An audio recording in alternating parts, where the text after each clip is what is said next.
It's a momentous occasion. Guys. I just need to say, Abigail spent 7 hours? More, I think. You started around, what, like 9:30 a.m.? Technically, I started at 8:30 a.m. because I was on the phone with Campbell as she was getting hers. Sure. Okay. So 8 hours, a full-ass work day today, buying Taylor Swift tickets. And she fucking did it, you guys. Guys. She got 6 tickets in a row, lower bowl. I will not say how much we spent. It doesn't matter. That should not be public knowledge. Nope. It doesn't matter. But we did it. We did it. We did it. I think we independently had mental breakdowns. I cried in my car. You cried at my house. Yeah. I just sat there like comatose for about 30 minutes after. I have never heard you so flustered than when you called me. I believe it. I heard myself talking to you like on the phone and was like, I sound absolutely insane. I don't like to use the word hysterical, but I do feel like it's appropriate. It was totally appropriate because I had spent an hour at that point just clicking seats and then having them go away. Clicking seats, having them go away. And I was in class with 15 college students who were, to their credit, appropriately excited for us, which was very sweet. I love them so much. So if you're my student and you're listening to this, first of all, what are you doing? Go away. Yeah. Second of all, thank you for being happy for me.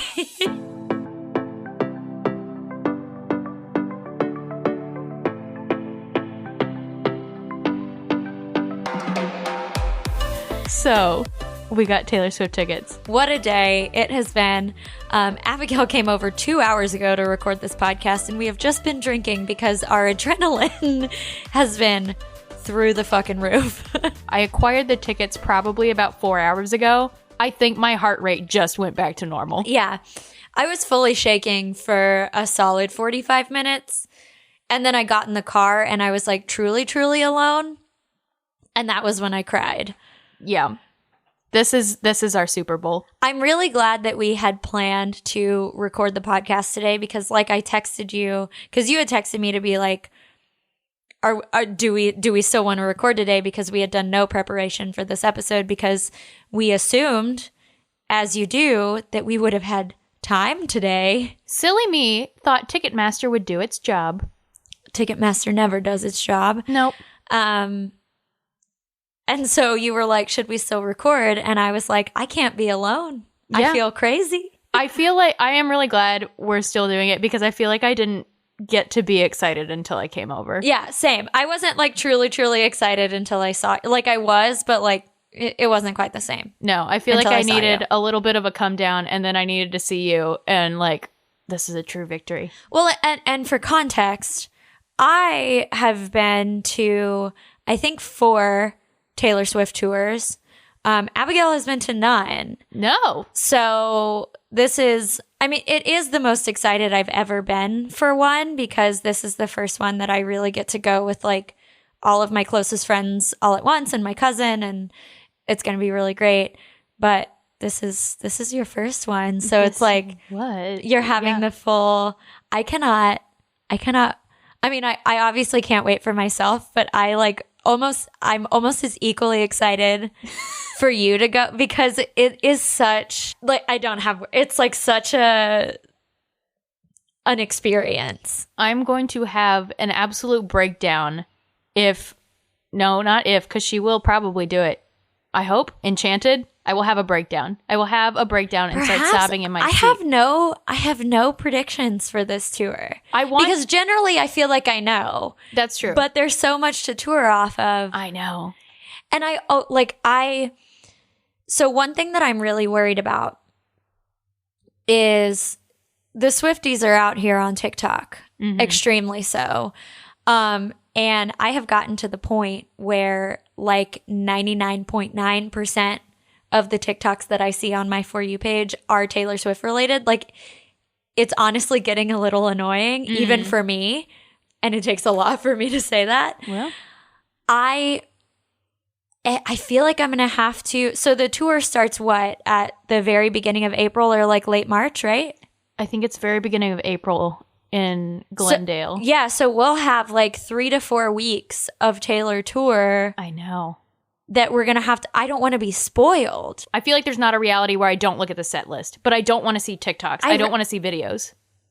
I don't want to see the set list. Normally, you know this. Yes. I like to look up a set list before a show. The thing is, with someone like Taylor, you're going to see a set list and you're always going to be disappointed. That's true. You're always going to be disappointed.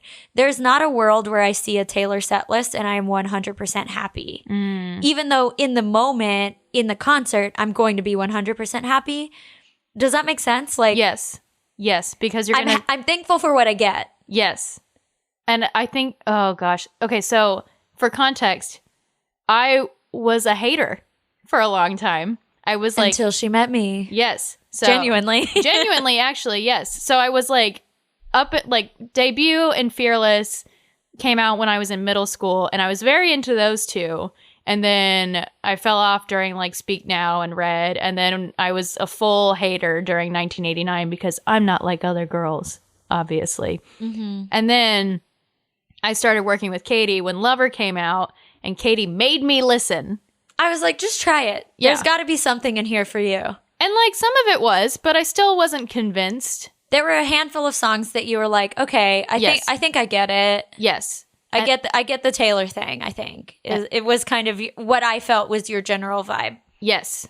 And then Folklore came out, and I was very convinced. And then I went on this little journey of going through her entire back catalog, and I was like, why was I a hater for so long? Well, being a hater is not fun. Because you're a Reputation girly. I am a Reputation girly. And Reputation came out by the time you were like fully out of the Taylor Swift.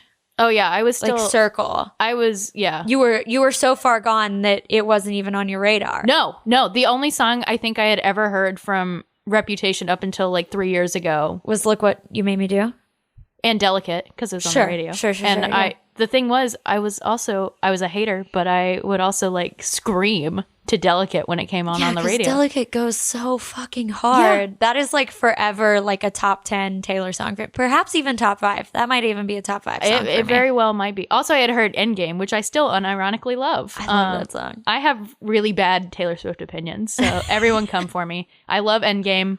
I love It's Nice to Have a Friend. What are the other ones I have that nobody else likes? You're just like, I feel like the Reputation stands are few and far between, but man, they are loud. They are loud. I'm proud. I do like Reputation, and you liking Reputation so much has made me appreciate Reputation even more in hindsight. And I think it's one of those things that like, I didn't love Speak Now that much when it came out, and now I really love it. Yeah. And so I think there are some of these things that you look back on with the benefit of time. And then you compare them to the records that came out before them and after them. And you're like, that was a really interesting kind of moment. Yes. I think my theme with Taylor is I love her at her most unhinged and melodramatic. Yeah. Which is like Speak Now and Reputation. Well, and it's also what this record is. It's what Midnight's is. Yep. Like, she is so fucking over the top on this record, and that's why I love it so much. It is so much more fun to not be a hater. Right? Life is so much more fun. Step into the daylight, Abigail. Truly. So honestly. Anyway, once again, this is not a Taylor Swift podcast, but perhaps it will be soon, because I guarantee you we're going to talk about this a lot. Welcome to 50%. You will see us in Houston on April 21st. Yep, come find us. I will be wearing a sequin blazer, so you could probably find me. Please find us. That would be amazing. Oh my God, honestly, please. I will say it right now, before the tour starts, we will do a Taylor Swift themed episode. Oh, absolutely. Yeah, I was wondering if we have to do it in April, like to come out right before we go. Yeah, it needs to come out.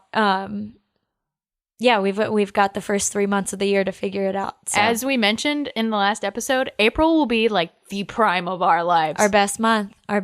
We've got new Emily Henry, new Abby Jimenez. We're going to see Taylor Swift. I don't know what else happens in April, but it's sure to be good. It doesn't even need anything else. That's all we need. That's fine. Anyway, as Abigail said, welcome to 50%. Yeah. Here we are. And it is November 15th, but it's Christmas. It's Christmas. And I am generally not one of those people that, the calendar flips from October 31st to November 1st. And I'm like, it's Christmas. But it's cold in Austin this week. We're both wearing sweaters. Yes. So I'm going to say it's Christmas. Yeah. I feel like that's when it hits me, is when it starts getting cold. And then I start getting really excited. Exactly. So obviously it's not November 15th when you're listening to this. It is the day before Thanksgiving. I hope you are spending time with your family. But if you are avoiding your family, we've got some Christmas recommendations for you to read this week. Yes. So today we are going to just talk about some of our favorite Christmas romances we've read over the past few years. And yeah, we're going to lean into the holidayness of it all. We are. You're getting 3 fully Christmas themed episodes from us. You've got this one, and we're reading 2 Christmas themed books, as we talked about on our last episode. So it's going to be a good one. So, Abigail, why don't you start us off by telling me what makes a good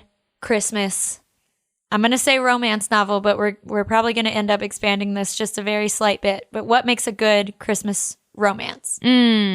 Great question. So, I've thought about this a little bit. I think it has to really lean into cozy, which is, I think, kind of my theme on a lot of the romances I really love, is that they're very cozy. You need a cozy. I need a cozy. But a winter cozy is different than like a summer cozy. Oh, absolutely. You love a summer cozy. I, full disclosure, do not really, summer cozy is like an oxymoron to me. If I think cozy, I think winter. That's fair. I just want to be wrapped in a warm hug all year long. Yeah. I don't know. But what do I want? What do I want from a Christmas romance? 1, I want a baker. Somebody's got to be baking something. Or cooking or cooking something. Yeah, I'll expand it to cooking too. But, there's got to be a cozy holiday meal, or like a cozy drink by a fireplace. Oh, amazing. Wonderful. Yeah, there's got to be a fireplace. I feel like a lot of the ones that I like have like a Christmas themed event. Yes. I will even expand past cozy into a fancy Christmas party. A fancy Christmas party, or like a town, like a very Gilmore Girls-esque. Yes. The town is coming together to throw the fucking nativity or something like that. There's some kind of small town, very, very Hallmark Christmas movie. I also love a Christmas family trip. That's good. Especially when it's to like a ski lodge or a family cabin. Anywhere where there's snow. Yep. I love it. Sign me up. You're hitting on all the themes of the books that we're going to talk about. I know I am. One thing, and this is like very my niche genre, I love like a second chance romance that's like people who knew each other like in high school or college, and they're all coming back to their like small town. Yes. Because that's like a very Hallmark movie thing, but it's also a theme in a lot of these Christmas romances that I've read. It's very 'tis the damn season, if you will, but wholesome, not sketchy. 'Tis the damn season indeed. What a great song. What a great song. Perhaps my favorite song off of Evermore, controversially. I fucking love that song. Oh my God. It's probably not my favorite, but it is my top 3 for sure. I am pretty sure it's my favorite. I love it so much. Fucking good. But I love, I think the reason I like it is because it captures that same. Yes. Like, I'm from a small town. You're from a small town. Fucking everyone from a small town had that high school romance that when you came home from the holidays, y'all perhaps not got together, but at least had a conversation. I remember texting you when I was driving through my hometown right after Evermore came out and being like, I'm listening to 'Tis the Damn Season. I want to text my high school crush. Evermore came out 5 days after my wedding, and I had to fully disassociate from... It did. I had to fully disassociate from reality and be like, okay, I need to take away the fact that I'm happily married and put on my like melancholy, like dreaming of like my past love, missed connections from high school or whatever. And 'tis the damn season. Parts of it are so cozy. It's cozy about being home. It sounds like, yeah. Welcome to this Taylor Swift podcast. I can't not bring it back around to that. But yeah, I really like a high school friends or high school relationship second chance over the holidays kind of thing, because I don't know, and this is not necessarily Christmas, but one of the most like visceral memories I have from like college was going home for Thanksgiving, and the night before Thanksgiving was when everyone was out at the bars. When you would see everyone, and like that's kind of when some of those like reconnections would happen. I can't fucking believe you just said that, because as we've been talking about this, I'm like, this is our idea for our romance novel, is the night before Thanksgiving. The night before Thanksgiving. I was remembering because my mom would tell me the same thing of like, that is the night you go out with all your friends. And she would talk about how she was hungover the next day. Yeah. Yeah. I threw up on Thanksgiving in college most years. I used to idealize that night so hard too. I would be like, I'm going to go home and everyone's going to see how hot I got or whatever. Fucking Post Oak Inn in LaGrange, Texas. Yeah, I love a vacation. I love like a ski lodge moment. Yeah, I feel like a lot of the ones that I read are similar to the like summer reads that I like, where it's like the we go to this lake house every year, and it's this guy that I knew since I was like 5 or whatever, and we see each other every year, and then eventually we fall in love. Like, those are the summer romances that I really, really love, and a lot of the Christmas ones that I love are similar. I just swooned a little bit. Right? So It's so great. I always think of you as like one of the best cozy readers I know. Like when I see you post on Instagram of like you in the morning on the couch with your coffee and My reading. little blanket. In a little blanket. You're so good at making a little reading space. Mm-hmm. So what is it about reading romance during Christmas and the holiday season that's so much more fun, I feel like? Yeah, I don't know. I mean, my romance reading habits definitely pick up in the summer and definitely pick up in the winter. And I think a big reason is that I have more time. Being on this like semesterly kind of schedule. We're busy girls. We live on this like kind of school year schedule because of our jobs. So that's certainly a piece of it. But I think it is because so many romance novels are themed around vacation-y things, either summer or Christmas. Like, obviously not all of them, but in terms of like kind of niche genre ones or niche themes, I think it's because if you're thinking of like niche romances or whatever, like, yeah, there are a lot of Halloween ones, but there's like a lot of summer ones that take place in like beachy places or on vacation. And then there are a lot of Christmas and holiday themed ones. And so I think we're almost kind of trained to like those. But also, yeah, there's like, I love Christmas. Yeah. I love Christmas, and I just want to be happy and like consume things that make me feel good. And growing up, my grandma watched so much of the Hallmark Channel. And so I think she like really conditioned me. Christmas is for romance. Exactly. Yeah. Cause I like grew up watching those movies. And even now, like when I go to their house, like it'll be like fucking 9 a.m. or something, and Mimi's got the Hallmark Channel on, and even Poppy is like, oh, this is a good one or whatever, because he's seen them all. I love that. Because they've been married for 55 years, and it's I think it's like we're indoctrinated to think of Christmas as romantic. And I got engaged around Christmas, and I got married around Christmas, which is probably fucking because of Hallmark. Honestly. So, and I think it's just good because like your family's together, everyone's in a good mood around, like, I guess the older we get, people get like the holidays get increasingly stressful. Oh boy, isn't that true? but it's still generally like good vibes, good feelings. It's just all happy feelings, and romance novels are all happy feelings. Yeah. What about you? Why do you like to read romance around the holidays? I feel like similar reasons. I think maybe my actual favorite holiday day is Thanksgiving. I think Thanksgiving Day is so much fun because you get to just hang around and cook and eat and then nap and then eat again. And it is the day that like truly marks the Christmas season. Right. It starts it. Yeah. And so, you know, there's a lot of potential energy. Yes. Yeah. Yes. And like Christmas Day is fun and all, but I always cry on Christmas. I feel like me too.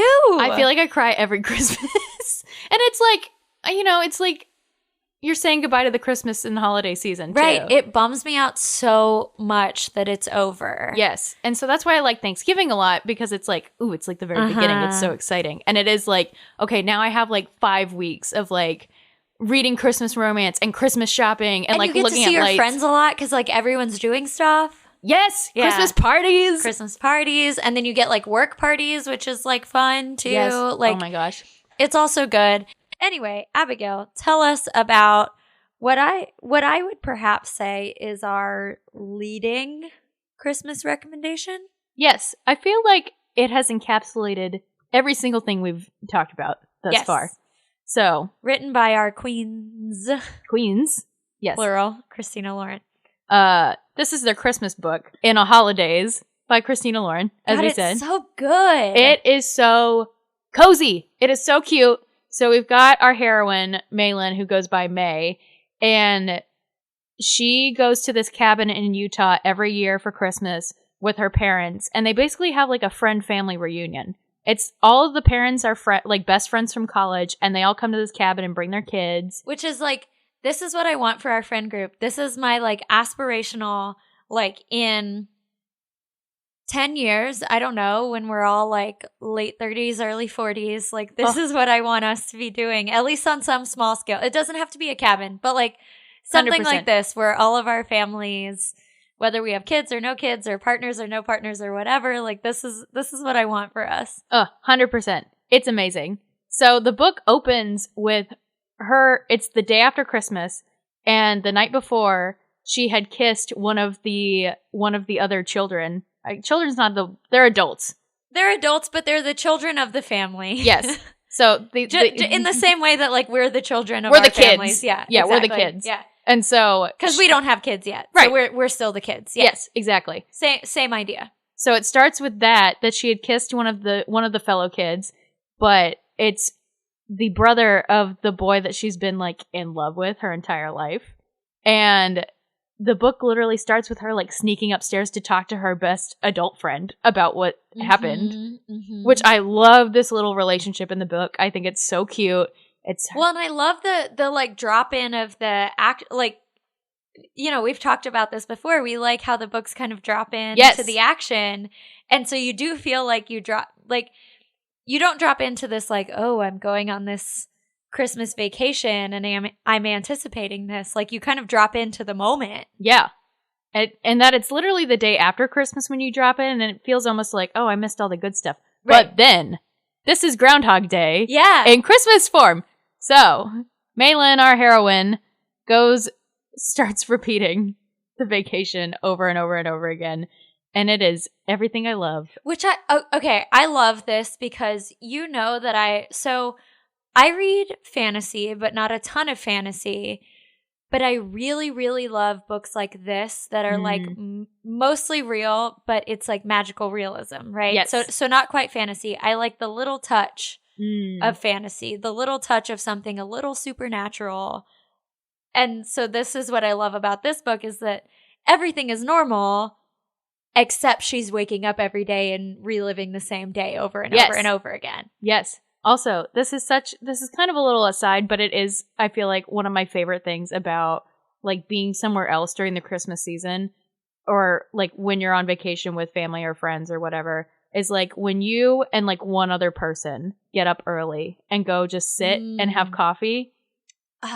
Do you know what I mean? God, yes, it's so good. Like, or when you like wake up and you hear like one or two other people making coffee and it's like kind of early in the morning And you're like, I can bring my book down. Yes. Yeah. And so one of my favorite parts of this book that is like the coziest part is Malin and one of the other dads, like they always get up early together and have coffee. I love this so much. It's so cute. So it's kind of this is a curl up on the couch book, you know, like the character. It's not a super complex, like heavy lift of a book. It is cozy. It is basically reliving a Christmas vacation over and over and over again. Yeah, it's so good. If you're like maybe not spending Christmas with your family or something this year and you like want that feeling, I feel like this is a good one. The book. Yeah, this is a good one. But I love this book. It has not like gotten the best reviews in terms of like Christina Lauren books, but I will fight for this one. Yeah, you know, it's not.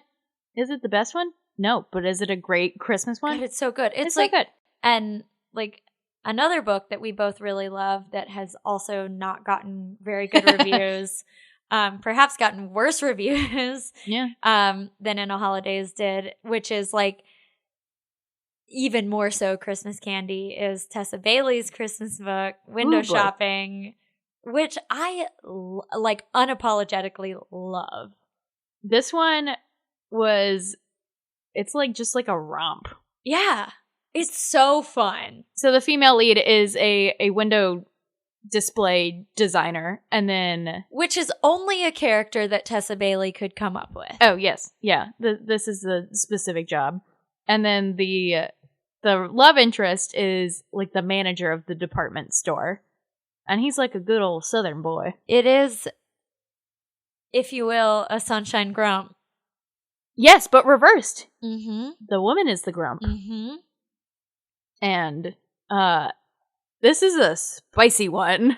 It is spicy in true Tessa Bailey fashion, which you would not expect because, as we have discussed before, Tessa Bailey publishes like a lot of her super spicy books with the like classic shirtless man covers. Yes. And the still spicy but perhaps less spicy books are the cartoony covers. Right. And this is the cartoony cover. Very cartoony, very cute. Oh, very cute cover. It's so cute. I'm not sure I would reread this book, but I kind of want to own it just because I love the cover. It's really beautiful. But she's spicy. She's very spicy. Also, this is a very short read. If I remember correctly, it's under 300 pages. It's very quick. So yeah, if you need some spice. I really liked this. It was very quick, and it was kind of one of those insta-love situations. Yes. Where they had this instant connection that I don't always super like. Mm-hmm. But with the two of them, I feel like it worked. Yeah. One of the things that sticks out to me when I think about this book is it does do one of the things that I hate, which is when they make like Southern characters lean into it, where it's like my Aunt Edna or whatever. Yeah, because it's based in New York, and so I didn't do the accent right. He's from like South Carolina or right. something. It's based in New York, but like Tessa Bailey makes him like real country. Yeah. Which, yeah, we are particular about. Yes. So if Tessa Bailey needs to meet some real country people, we can hook her up. But the thing is, no one would write a romance novel about those guys. I know. Which there's a reason for. Yeah. If she met them, she would be like, oh. Yeah. So the overblown countrymen, you know, it I don't love it, but it makes sense. It's like one of those goofy things that you would see in a Hallmark movie. Yeah, it's like the very like, howdy ma'am, welcome to our town kind of thing, you know? But like more like the Georgia accent. Mm-hmm, mm-hmm. We can't do it because we're Texans. We're Texan. I don't know how Georgians speak. Sorry. Yeah, sorry. But I can only do like the specific East Texas dialect that most of my family has. But yeah, I really unapologetically love those two books despite the flaws. Yeah. This is Christmas candy. This is a big, warm, gooey Christmas cookie. That's the thing. I have never read a Christmas romance that I was like, that made me feel the way that like an Emily Henry or an Abby Jimenez or something made me feel like it's all very surface level, but like that's what I want. I don't want to feel too much. Yes. At Christmas. Ooh, that's a good way to put it. Right? Yeah. I get what you mean. I want to feel like a tiny bit sad and then very happy. Yes. Yes. Like the emotional arc. Yeah, imagine Emily Henry writing a Christmas. Oh my God, please. I don't know if my heart could take it though. Please. Think of the melancholy. I want it. Emily Henry, if you're listening. I already get kind of sad around the holidays, so I might as well lean in. As I've established, I cry at Christmas every year, so this year probably won't be any different. I also always cry at Christmas, but that's usually because I'm drunk and I cry when I'm drunk. Okay, so you've got another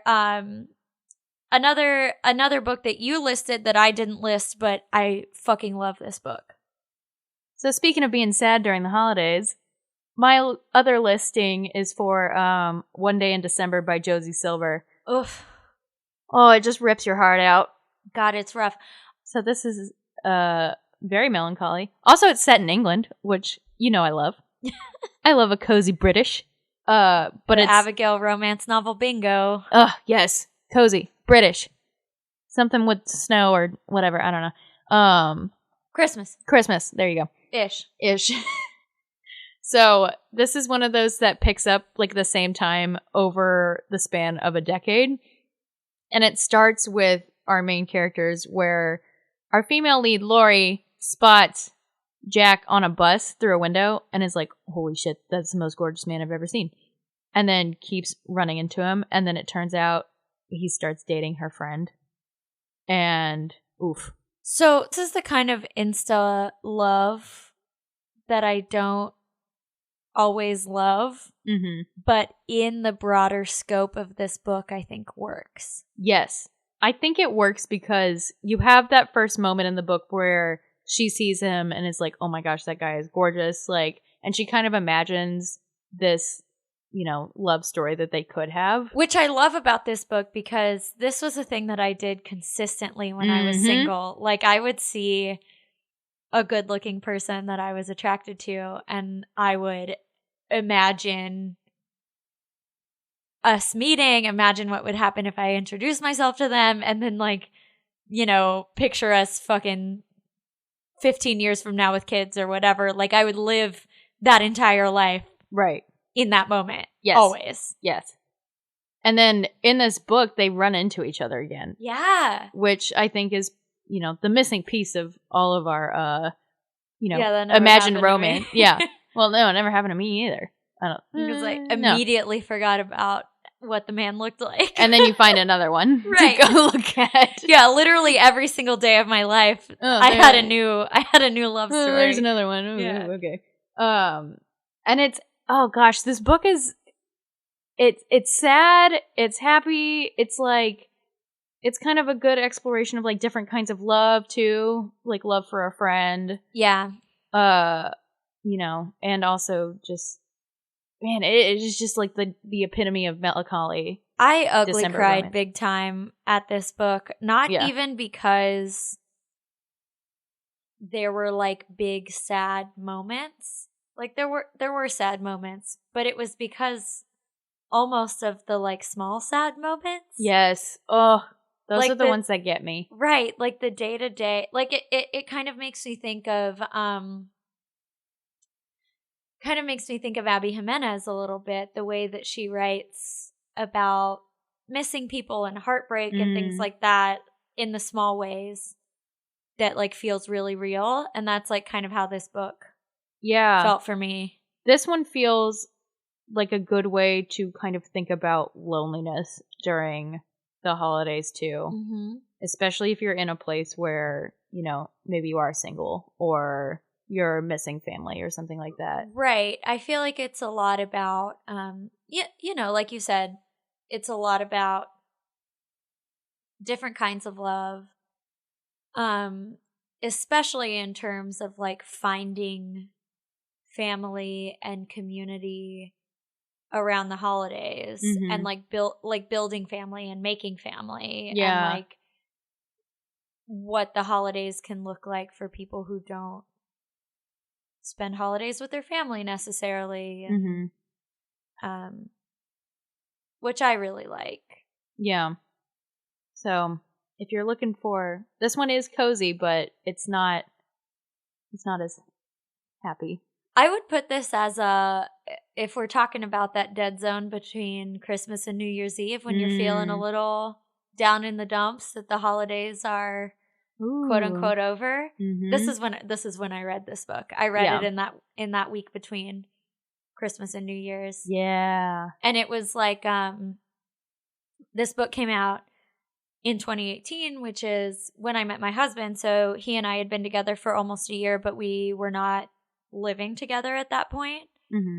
And I was working at the newspaper, and I wasn't getting a lot of time with my family, and I was alone a lot. And this was when I read that book. So even though I wasn't like lonely, I was physically alone. And so it was like a good, like, kind of hit in all the right places. Yeah. Book. Yeah. So if that's what you're looking for. Good stuff. What have you got, Katie? Okay, so I have a few that are like really Christmassy, and then I have a few that are wintry. And some of mine are like very saccharine, sweet, Christmassy. So I'm going to start with that, because these are books that you said that you started, and then you gave up on. Yes. So I want to recommend with an asterisk.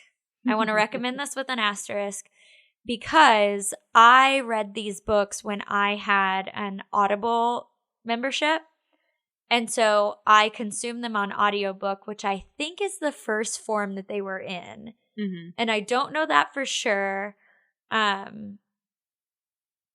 I'm pretty sure they existed only on Audible, and then they turned into ebooks. But Nick and Noelle's Christmas Playlist and There's Something About Mary, it's a duology. And it is like, if I had to tell you what a Hallmark movie would be in a book form, it is that. They were like, I had this Audible membership, and they were like free with the Audible membership. Basically, like, I didn't buy them, they were included. And they were super short. They were like 3 hours or 4 hours or something to listen to, which in terms of an audiobook is like really, really short. And so I was like, oh, these are like Christmas romances. I'm totally going to do that. And this was like around the time of year that I was like running around, running a bunch of like Christmas related errands, like doing Christmas shopping, or like on my way to like my work holiday party, or like friend stuff or whatever. And then I would come home and the Christmas lights would be out. And so it was just like, and it would be cold outside. And so it's a duology about this like friend group in this town that's like, it's again, very Hallmark movie-esque, where like all they give a shit about is Christmas. Like this entire family, like this woman is named Noelle. The guy is named Nick. Like they're like two family friends.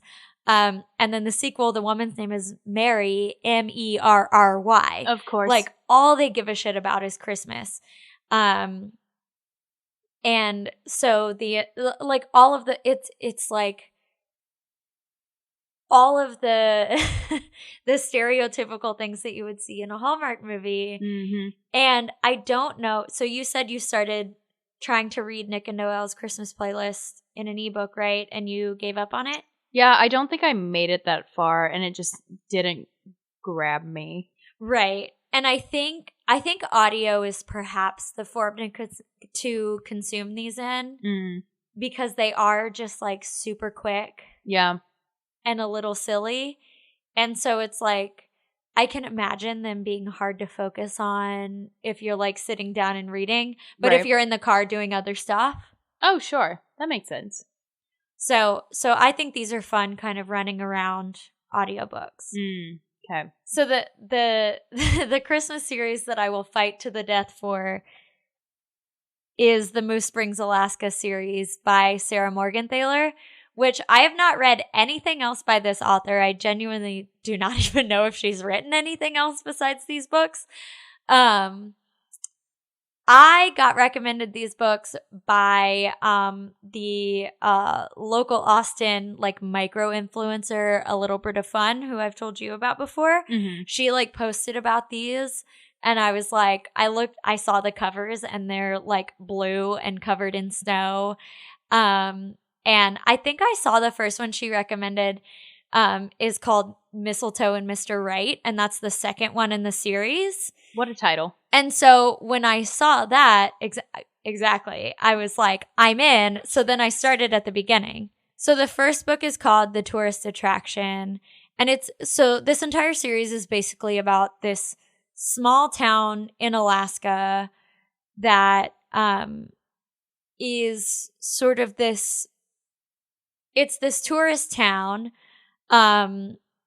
But the books are kind of set from the perspective of the locals who live in this tourist town.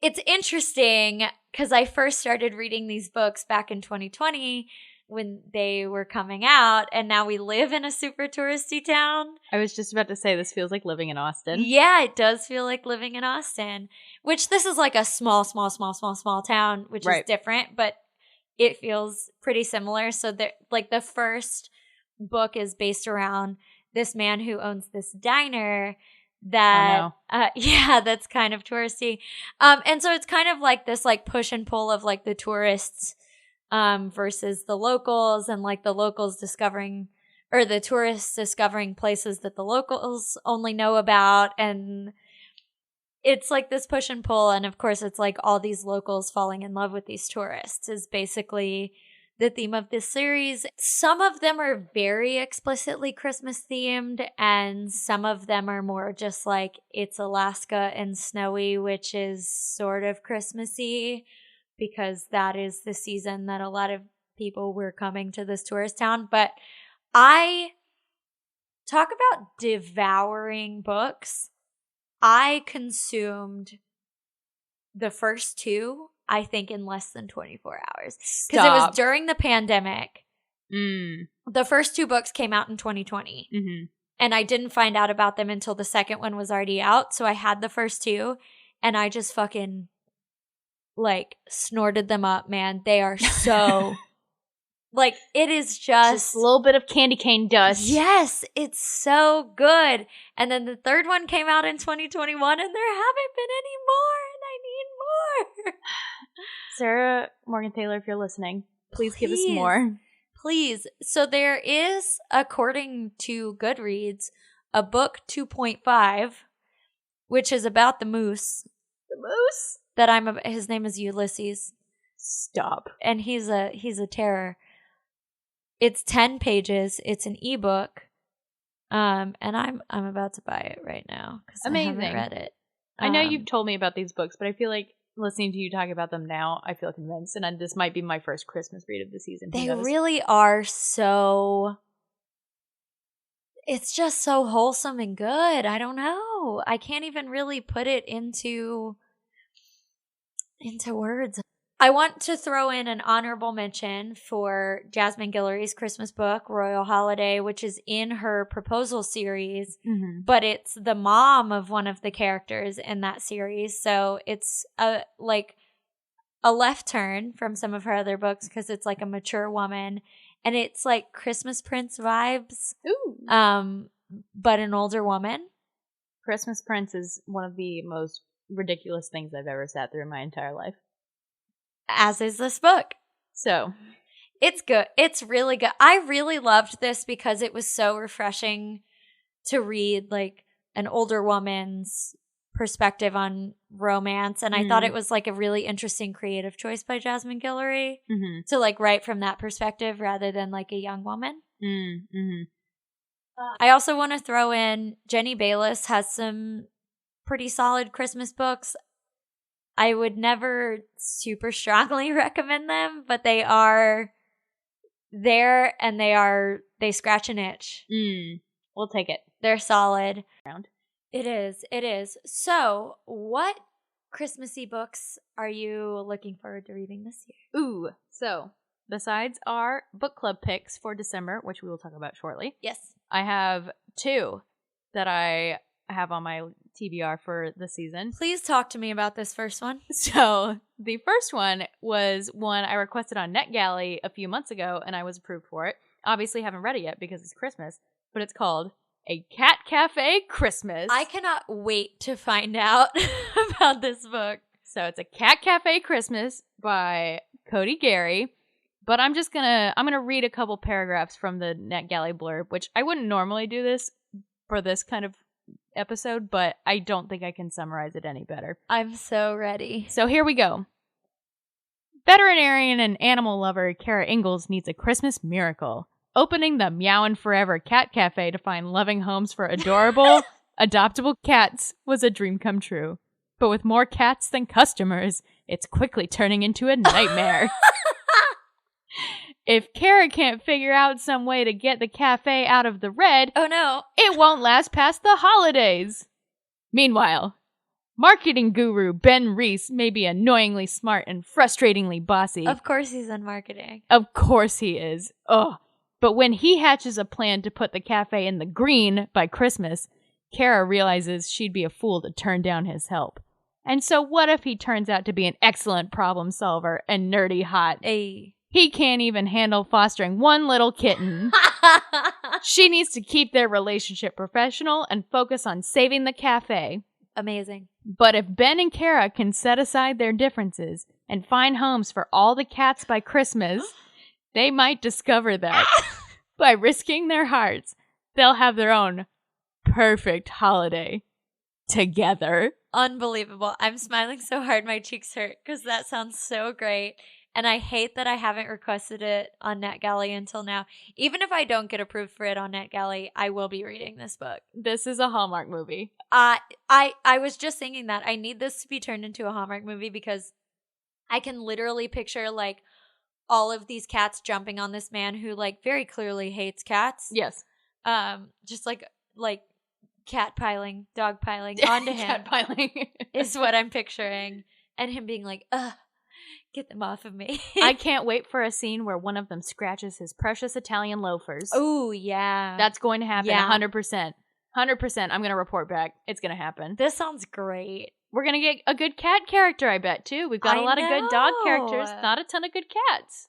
So I'm so excited. So, yes. This sounds like the perfect kind of ridiculous. One of the taglines for it is it's an opposites attract romance about the 3 of the world's most beloved seas: Christmas, coffee, and cats. So if any of that appeals to you, please read A Cat Cafe Christmas with me and report back. So the other one I'm looking forward to reading has my other favorite things. Yeah. Silly Rich People. Tell us about it. Silly Rich People. Okay. This one, you know what? This is kind of fun. I'm going to read the description for this one. Yeah, too. this is good. So... Okay, first we need to talk about the cover of this book. Yes. Where there is a man and a woman. The woman is holding what appears to be a Yorkie with his tongue sticking out, which is my favorite part of this cover. Yeah. But the man is holding a poster board that says Duke Actually, which is the name of the book.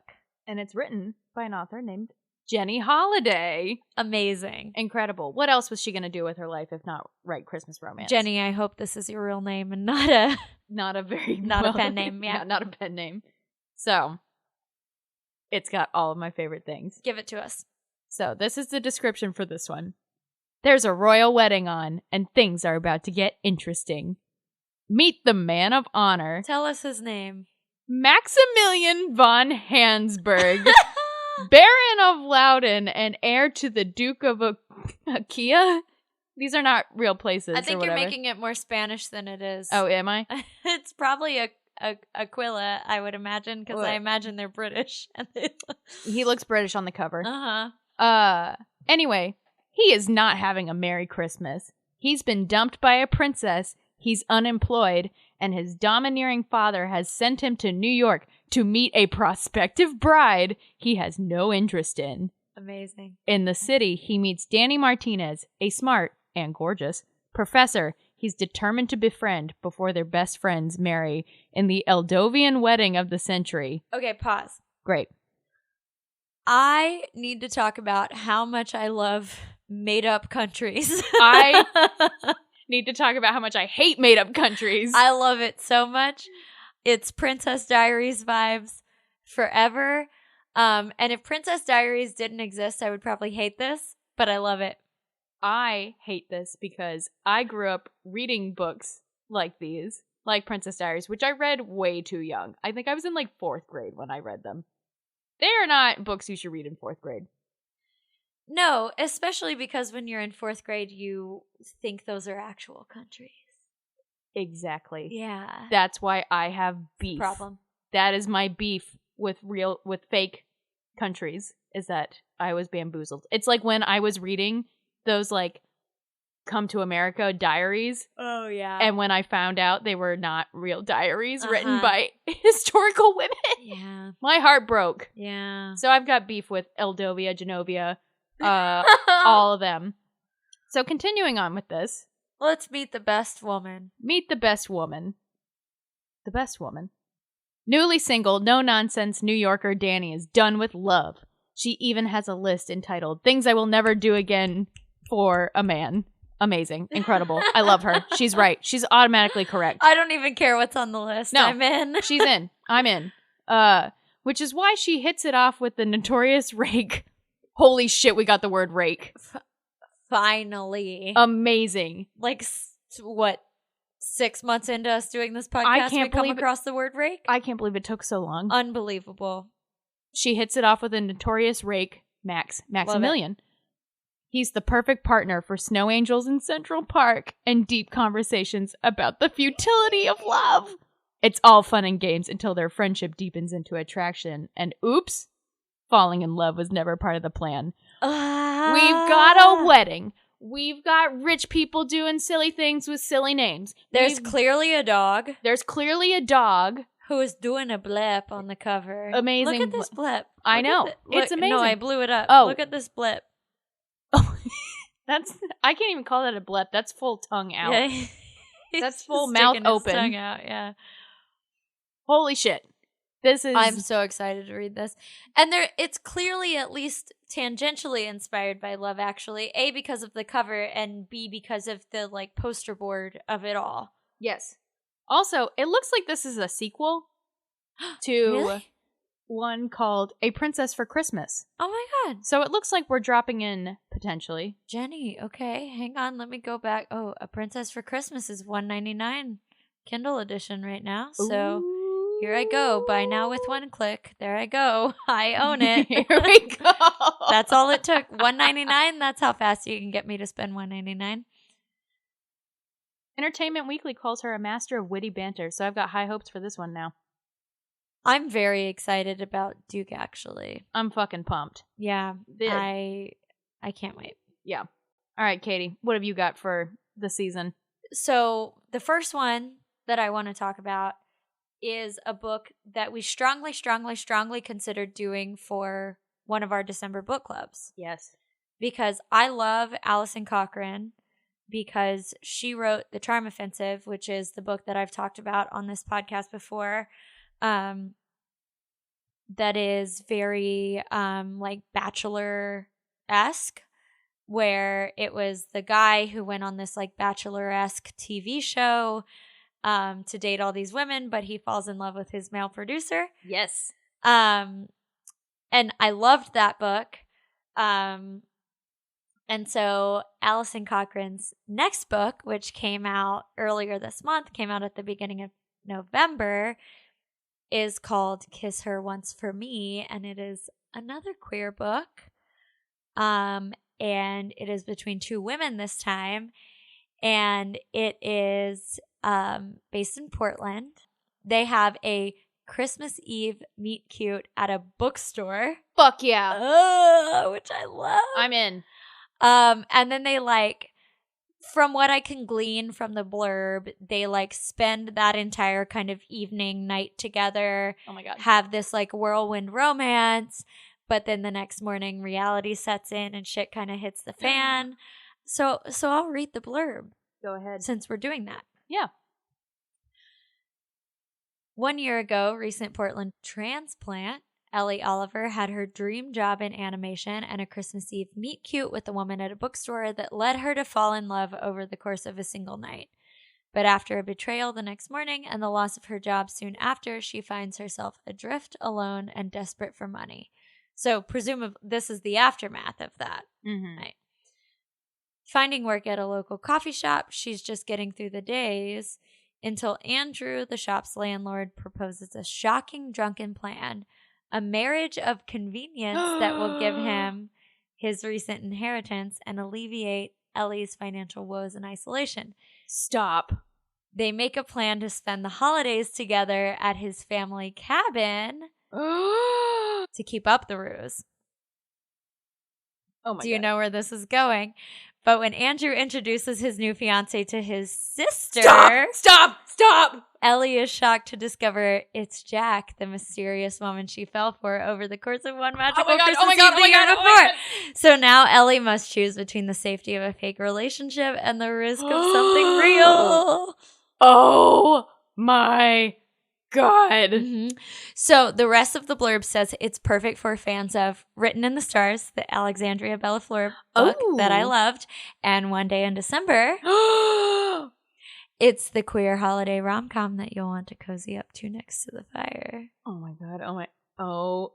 I'm so excited. I had not read the blurb for this. I just knew we were excited about it because Allison Cochran. Yeah. And yeah. But I hadn't read the blurb. I had it requested on NetGalley, but I just did it. Yeah.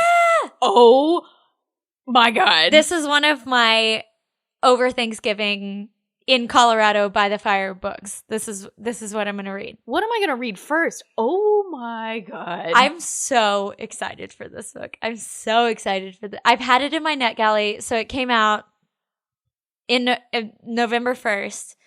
I must have requested it like over the summer, and I've been just like anxiously waiting for the right time to read it.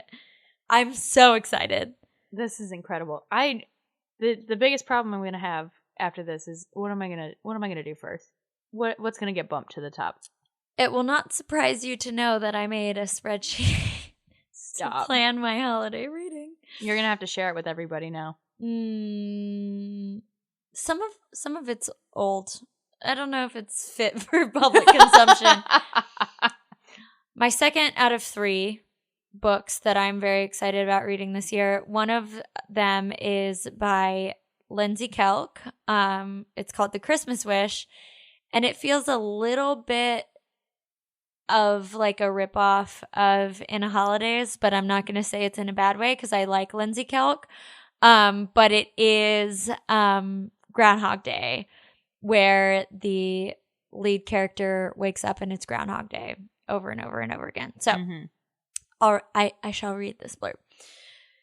Newly single lawyer Gwen Baker is hoping that a family Christmas, countryside, a mountain of food, and festive films will salve the sting of her career hanging by a thread and her heart being trampled on.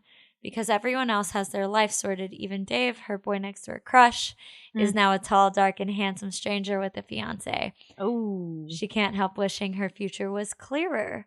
Then Gwen wakes up to discover it's Christmas Day all over again. Oh no! Like Groundhog Day, but with eggnog and family arguments on repeat. Incredible. As she figures out how to escape her own particular Christmas hell, Dave is the one bright spot. He might be all grown up, but underneath he's just as kind and funny as she remembers. Right? It's very cute. Aww. I picture this being very similar to like Just Friends. The movie. I do love that movie. Which is a Christmas movie. I know. I kind of forget it's a Christmas movie until I start watching it again. Yeah. I'm like, oh shit. Like there's a lot of Christmas in here. There is a lot of Christmas. Yeah, I picture it like Just Friends, but Groundhog Day. Yeah. This feels very cute to me. This feels cute. Yeah. This feels less salacious and more cute. And then, as I mentioned, Jenny Bayliss, whose Christmas books I like. Again, I cannot like super, super strongly recommend them, but they are consistent. I've read all of them. Okay. So that'll tell you something. Great. They're solid. She has a new book called Meet Me Under the Mistletoe, which is, of course, about the owner of a bookstore. And of course, it takes place in the English countryside. Of course. So Amazing. there is that. So, you're going to laugh at the name. Her Noelle, Nori for short. Stop. Is quite content running her secondhand bookshop in London. Amazing. Forever torn between her working class upbringing and her classmates' extravagant lifestyles at the posh private school she attended on scholarship, Nori has finally figured out how to keep both at equal distance. So when two of her oldest friends invite their whole gang to spend the time leading up to their wedding at the castle near their old school. Oh my gosh. Yep. Nori must prepare herself for an emotionally complicated few days. The reunion brings back fond memories, but also requires Nori to dodge an ill-advised former fling when she falls quite literally into the arms of Isaac, the castle's head gardener, who has nothing but contempt for the, quote, snobby prep school kids. The attraction between them is undeniable, and as Nori spends more time with Isaac during the wedding festivities, she finds herself falling hard for the boy she used to consider an enemy. Nori and Isaac explore their common ground, but pressures mount on all sides, and Nori must decide what kind of life she wants to live and what sort of love is worth the risk. This checks all the Abigail boxes. This really does. We've got English countryside. We've got a bookstore. We've got a wedding. We've got enemies to lovers. A friend trip. Yeah, a friend trip. I like Jenny Bayless. I feel like I have not given her enough love because I'm like very like, it's good. It's good. She's good. She's good. Mm-hmm. She's not, but I'm not going to go hard for her, but I will read every book she puts out.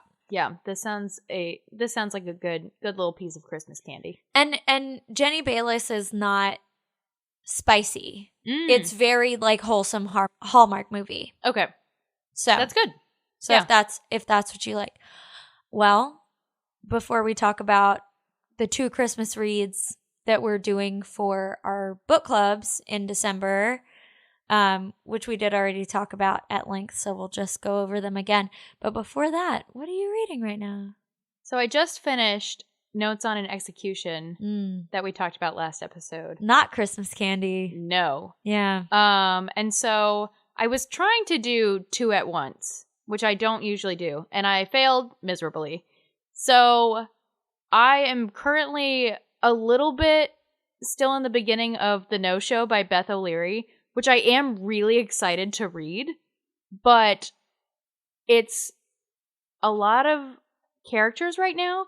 And I think after a very heavy read like Notes on an Execution, I think I might need to put this one down and pick up something really easy and sweet and saccharine and give this one more attention it deserves. Because I really like Beth O'Leary, and I have heard a lot of really good things about this one. But I think after, like I said, after a heavy serial killer book, I think I need something silly. Right.